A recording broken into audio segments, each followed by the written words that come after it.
this space to settle in. I want you to get your notebook, get a pen, because you're going to use it. And so here's what I want you to do. I want you to commit to spending the next little bit of time for me and with me here. And I want you to give yourself a bit of credit for the fact that you are even showing up, because I know how hard that can be to truly do sometimes. And I know that it can sound so simple to say, I'm just going to show up at this workshop. But really, this stuff is huge, right? It's often kind of big to even just give ourselves that time and space to do that. So, well done. And what I want you to begin with is say or write down the name of your lost little one. Say their name out loud.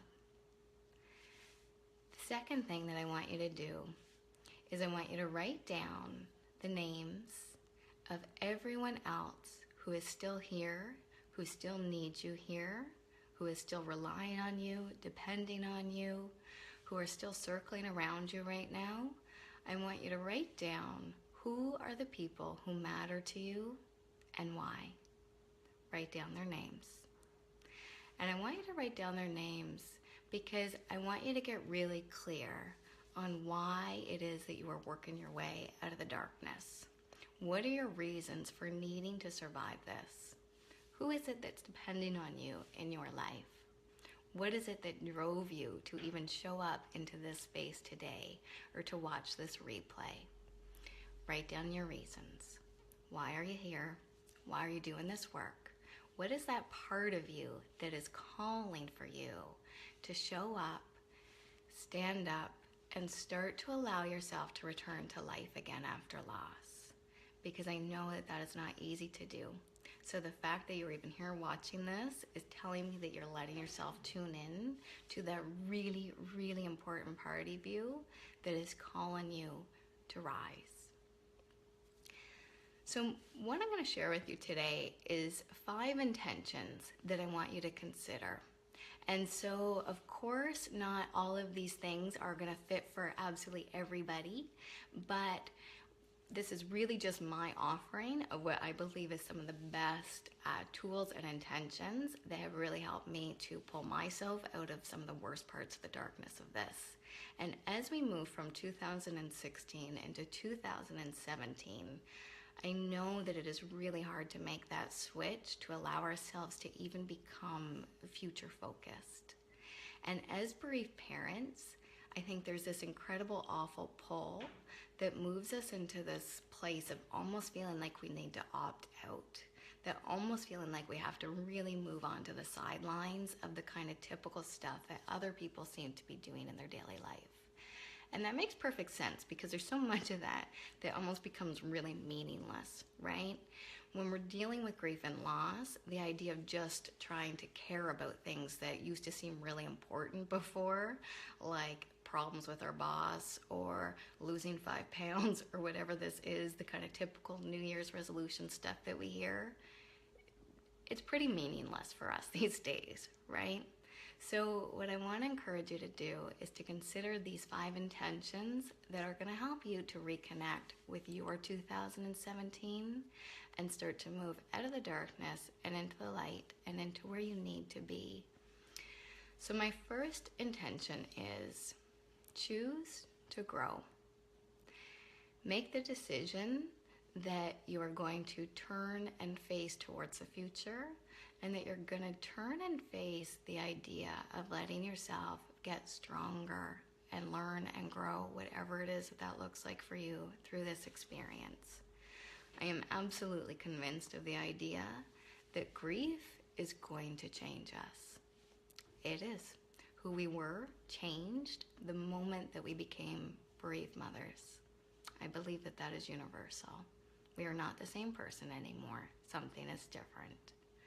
But I do believe that while we cannot have control of the fact that something enormous has changed, we can still choose who we become through this. And I think it's important that we don't get caught up on the how just yet. The most important thing is just that you commit to the direction that you will, and we'll figure out the rest of it as we go. And I'll share with you kind of a story from my own life of when I realized how important that was. So I remember it wasn't that long after I lost my daughter. And I had this realization just kind of hit me. And the realization was that if I just self-destructed, if this place of the absolute darkness and the horribleness of all of this and that kind of state of limbo that we land in when we go through loss, where it's almost like we're alive, but we're not alive. We're kind of in our shells of our body, but we're not really here. Or the pain is just so big that we can't feel anything else around us or see anything else around us anymore. I realized that if that's where I got stuck, if that's where I stayed, that would be the story that would be told about my daughter Nora. In circles of my friends and family and the people around us, the story that would be told about Nora would be that April was fine, life was good, until Nora happened. And then April self-destructed. And I was not willing to put that kind of weight and blame and responsibility on my daughter's shoulders. I was not willing to let her take the blame for the mess that I had now become.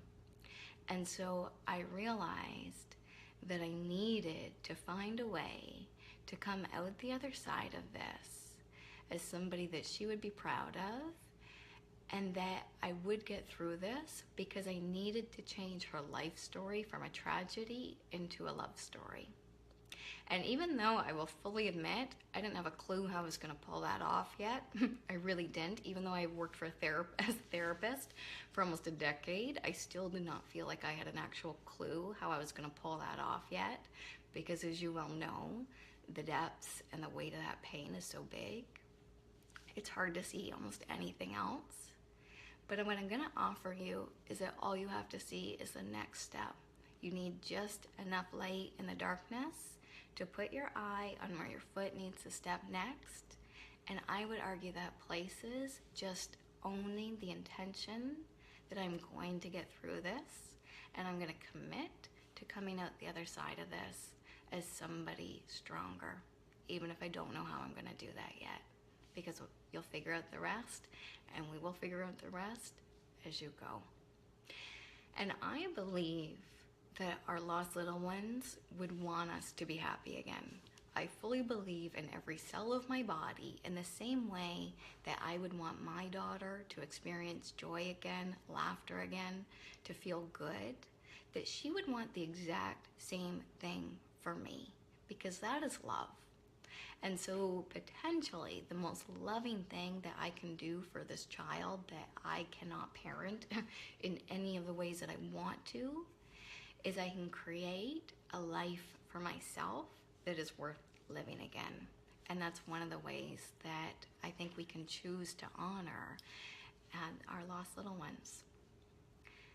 The second intention, I would say, is to make your own self-care, your healing, your wellness, your top priority. This is important anytime for anybody, right? It's important. It's kind of like that air mask philosophy, that when you're on the airplane and the flight attendant gets up and does that whole kind of spiel about in the event of an emergency, you need to take your own oxygen first before you try to put masks on anybody else around you, for obvious reasons. Self-care works the exact same way. We cannot be who we need to be or show up for the other things, commitments, priorities, projects, and people in our life if we do not take care of our own self first. So that's important all the time. But when you're a grieving mom, when you are a bereaved parent, that is not just useful, that is absolutely survival. I always say I think of this stuff as a marathon. It is not a short sprint. And no action, in my opinion, that we ever take is neutral. I believe that everything that we do either adds energy into our reserves, puts fuel in our tank, and builds us up a couple notches, or it withdraws. It takes us down a little bit. And you can think about this in the context of when you're getting a text message or a phone call, or having contact with a friend of yours. We all know that there's kind of those people that you're like, I feel more refueled.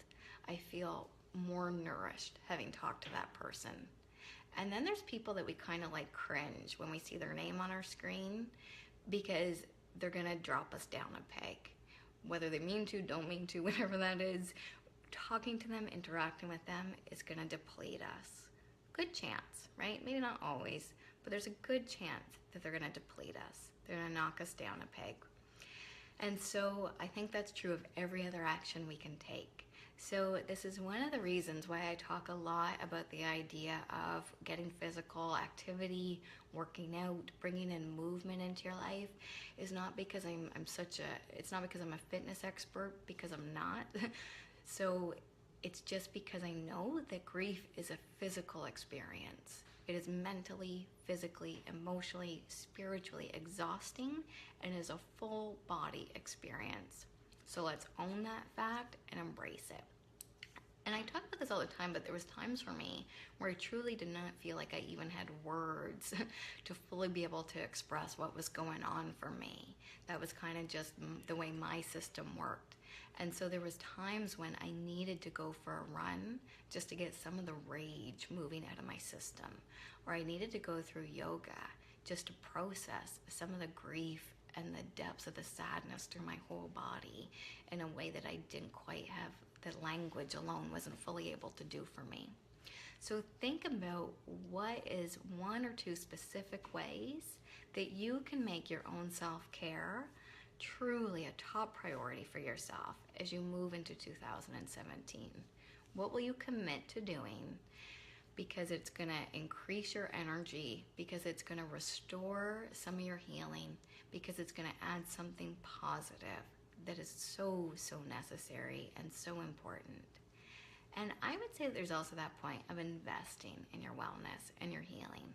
Obviously, I'm a bit biased as a therapist, that I truly believe and advocate that this stuff is so important and is so worth the investment, because I think of going to a therapist the same way I truly think about going to the dentist for a cleaning or taking my car in for an oil change. That it really, we do all of these things to take care of so many parts of our life. And yet there's still so many people who truly view things like therapy or reaching out and getting help as a sign of weakness, or as a message that I just couldn't take care of it myself when I probably should have. But I hit a wall and I wasn't able to do that, so I had to reach out and get help. And for me, I think that view is really outdated, right? I think of that as being really 1950s kind of idea of therapy and of investing in your own wellness. For me, I think of this stuff as helping me to get where I want to go faster and easier. I think of it the same way I think of going to the spa for a day to recharge my batteries, or working with a personal trainer. And oftentimes for people, the idea of investing in it is a way of making yourself hold yourself to the commitment that I'm going to show up and I'm going to do the work. Because otherwise it's easy just to kind of let it fall to the wayside, or to let something else take priority. And in reality, thanks for the likes and the hearts, I appreciate that. And I would say, if you find this video useful, then please share it, and there may be other people who may benefit from this too, so thanks.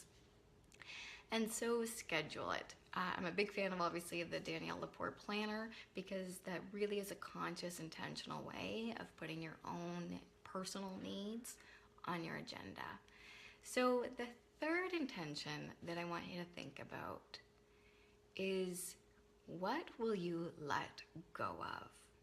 What will you let go of? We need to make room for the more important priorities: our own our own healing, our own recovery, our own wellness. You need time and space for that. And part of that means making room for that by letting something else go. So what will you let go of? That might be temporarily, or that may be something or someone that has really just been draining your energy for way too long anyways. For me, I really was shocked when I say that the grief makes us grow, right? I know that firsthand, because for me, grief exhausted me so much. I truly was not able to function at the same levels that I was before I experienced my loss. And that made me become aware of these long-standing patterns that I didn't even realize existed, of how much time and energy and effort that I put into performing, peacekeeping, taking care of other people that really were just these one-way relationships, that all of the energy and effort, that kind of go-to thing that we have in our heads of, sure, I can make that work. Yep, I can fit that in. Yep, I can get that done. Or I'll sacrifice what I'm thinking or what I need or my pain for the sake of not making anyone else inconvenienced or uncomfortable. Think about the ways that you are possibly prioritizing other people's reactions, right? Because there's that kind of thing that we cannot take care of ourselves and somebody else in the exact same moment. It is always a one or other experience. And in good relationships, that alternates, right? It's your turn, it's my turn. But when we're going through this hard stuff, we really need to become mindful. So what will you let go of? Maybe that's a project that has caused you way too much stress and you don't enjoy anymore. And you make the decision to the very least put it on hold. Maybe that's a friendship that has only brought negativity to you for a very long time. And maybe you're gonna let yourself say, you know what, my survival is so important to me. I need to break this old pattern of always just putting everything else to the side to be available and support this person with their daily crisis that I've heard about for years, right? So how are you going to truly, and this is where it gets hard. This is where the growing stuff gets hard, because it is uncomfortable to break these old habits. It is uncomfortable to start saying no to people based on that automatic, impulsive, almost compulsive reaction of, sure, I can do that. I can make that work. But I want to challenge you to start to just hit the pause button, because your system needs you to. Your healing needs you to. And this experience, the grief of losing a little one, it is huge. It is absolutely huge. And so often, and I know for my own self and certainly by tons of other people that I've talked to, we have this tendency to try to maintain these previous levels of functioning and doing and giving and performing at the same level that we operated at before our loss, even though our entire worlds have just been shaken upside down. And why do we do that to ourselves? Why do we hold ourselves to those kinds of standards when it makes no sense?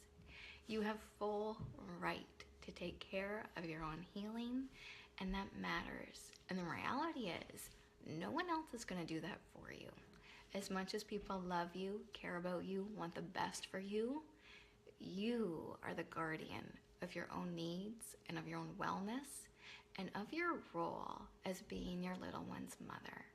No one else is going to give you permission to do that, and you certainly don't need anyone else's permission to own the fact that this experience is devastating, and you have full right to be impacted, and you have full right to make taking care of your healing and your wellness your top priority. It is absolutely critical that you do. And as you already know from what we talked about earlier, there are other people that need you to keep showing up here as your best self. You have other reasons for returning to life after loss. The fourth thing I would say, so in terms of scheduling out, one more thing I just want to share. So this is my Danielle Laporte planner. That's one I really like. But wherever it is, whatever the system is, create a system for putting yourself on your calendar and make your priorities and commitments to yourself stick. The fourth intention that I want to offer is to train your brain to see that good stuff still exists in your life. And so this is, my sister had actually shared this idea with me. She had discovered this somewhere. It's called a gratitude jar. And the gratitude jar, this is one I think that I started in 2015. The gratitude jar, to me that term was just too far of a stretch when you're going through grief and loss. And so I labeled them my good things that happen jar. It was a bit too hard for me to really wrap my brain around the idea of getting really grateful yet. And I know for many people that's the case. but I could certainly start to track and pay attention to good things that happen. And this stuff sounds so simplistic, right? That we tend to kind of dismiss it as being frou-frou or a bit ridiculous or a bit silly, right? I have these things sitting on my counter. How silly does that look possibly to people when they come over? And yet I don't care. And I don't care because I make the decision that my healing, my happiness is a critical priority. And that's what comes first. So here's how it works. And this is where a lot of people get stuck. There's sometimes this idea that it has to be something really big and noteworthy. It doesn't. In fact, it's a total opposite.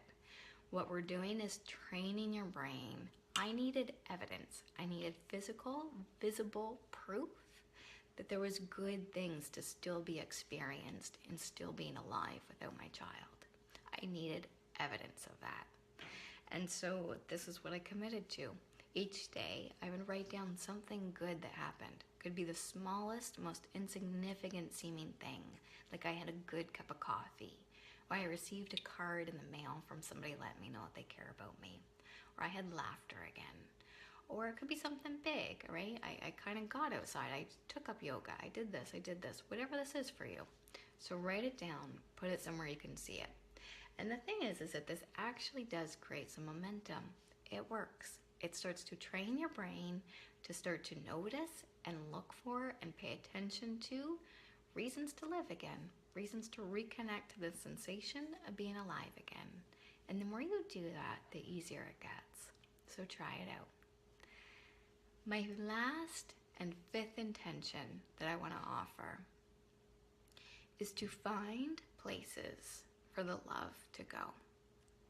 One of the most awful parts of losing a little one, especially a baby, is that we have all of this hope, we have all of this wish, we have all of these things that we intended to do with them, and were taken from us.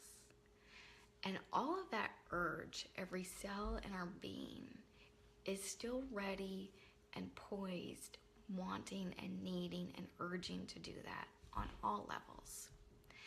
And I think that my theory is that part of this distress that we're stuck with is that this love has nowhere to go anymore, and we're just stuck with it, jabbing us from the inside. So my fifth intention is to find somewhere for the love to go.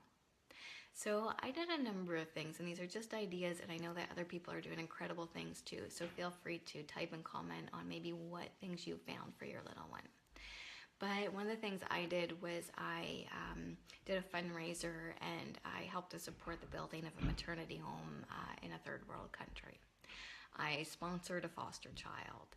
I did a number of things just to try to find outlets that I could take my love for her and the beauty of her brief and beautiful little life and start to disperse it around the community. And one of the things I'm going to be doing again really soon, in fact, I'm going to actually post it next week. And I'm really inviting all of you to jump in and join me with this and to tweak it to make it yours in honor of your lost little one. But we can do this together. It's a random act of kindness event. And I had organized this in person with a group of friends and family last year, and I'd also offered it up to anybody else that wanted to participate at that time. And it was absolutely mind-blowing for me to start to hear and see things that other people were doing in honor of my lost little one or of somebody that they had lost, that for me was starting to just share and create this legacy for my little girl. And that was a place that I could get the love out. I could take my love for her and I could do something good for other people. And so I'm going to be, I'm putting together a toolkit right now so that you can do a similar event either in person or through social media or wherever that is, and that we can collaborate and do that together. So stay tuned and stay posted because I'm going to be sharing information with that. And I'm going to create a more collaborative and more intimate setting for us to do this on the web, which is my Love and Loss Lounge. So If you want to be a part of this private, it's a secret group on Facebook. If you want to join and be part of that, I'm actually going to be doing a lot more interactive things with you. I'm going to be sharing a lot more kind of tips and tools and opportunities and activities to really work together and really participate in creating beautiful things as our starting point. So think about what fits for you. What are some ways? Obviously, jump in and join my Random Act of Kindness. It's a free event, but join into that. But think about what are some of the other ways that call you. What are some of the other ways that you can create and do and share beautiful things or inspiring things or something that just calls your name in honor of your little one? I've heard of women that create actually Pink Sheep Designs is doing a project right now where she is taking she's making and crocheting baby blankets, and she's going to be dropping those off at the hospital. I had made comfort kits at one point, and I went and I dropped those off at various midwives and hospitals so that women who had just gone through this would have something to take home and would know that they were not alone. And so think about, what can you do? Where can you bring the love? How can you get that love out of your system and into the world? And how can you create a legacy for your lost little one so that their memory is always present with you? And yeah, and come back and stay posted, because I'm going to be sharing more information about how to participate in that Random Act of Kindness event with me. I would love to have you a part of that. That would really, be incredible. And I'm trying to make it even bigger this year so that I can see even more love and light in honor of Nora around the world.